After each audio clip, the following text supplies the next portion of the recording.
225 টাকার যে বিষয়টি সেটি হলো এক একটা কারখানায় এক এক ধরনের সিস্টেম আছে।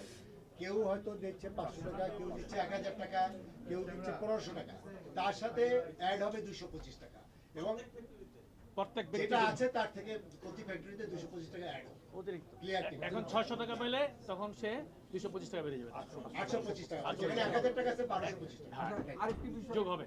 স্বরাষ্ট্র উপদেষ্টা বললেন দেশের বাইরে থেকে উস্কানি দেওয়ার ইয়ে আছে। আসলে এই ধরনের কি করতে মানে কারা উস্কানিটা দিচ্ছে একটু জানতে চাই। যারা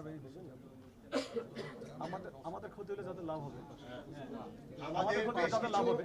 আমাদের বেশ কিছু গোয়েন্দা সংস্থার রিপোর্ট আছে, সেখানে আমাদের এই আর্নেস্টের যে বিষয়টি, সেখানে দেশ এবং বিদেশে ইন্ধন পাওয়া যাচ্ছে, দেশ এবং বিদেশের ইন্ধন পাওয়া যাচ্ছে। আমরা সেটা হাইয়েস্ট কনসিডারে নিয়েছি এবং সেই অনুযায়ী আমাদের যে মিনিস্ট্রিগুলো আছে, বিশেষ করে ফরেন মিনিস্ট্রি এবং আমাদের আদার্স যে মিনিস্ট্রিগুলো আছে, আমরা তাদেরকে ইনভলভ করে এই বিষয়ে আমরা কার্যক্রম করি।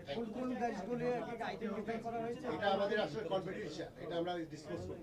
আগেও আপনি বলেছিলেন না, এর আগে আমরা 3টা মিটিং অনুষ্ঠিত করেছি, আপনার এই মিটিং কভার করেছি। আপনি বলেছেন যে ষড়যন্ত্র কাল থেকে স্বাভাবিক করতে হবে, কারখানা চালাতে হবে, কিন্তু আমরা দেখেছি একই অবস্থা। আজকে যে ঘোষণাটা দিতে, এটা কি লাস্ট আপনাদের আহ্বান জানানো হবে নাকি আরো এভাবে চলতে থাকবে?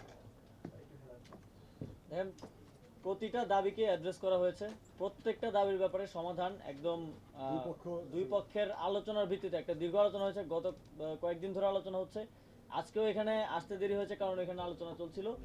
তো একদম ফাইনালাইজ করে আমরা সমাধানগুলো দিয়েছি এবং যেই বিষয়গুলো আরও আলোচনার ভিত্তিতে সমাধানযোগ্য, আপনারা জানেন ত্রিপক্ষীয় বৈঠকের মাধ্যমে অনেকগুলো সিদ্ধান্ত আমাদের নিতে হয়, সেগুলোর ব্যাপারে আলোচনা আরও চলমান থাকবে।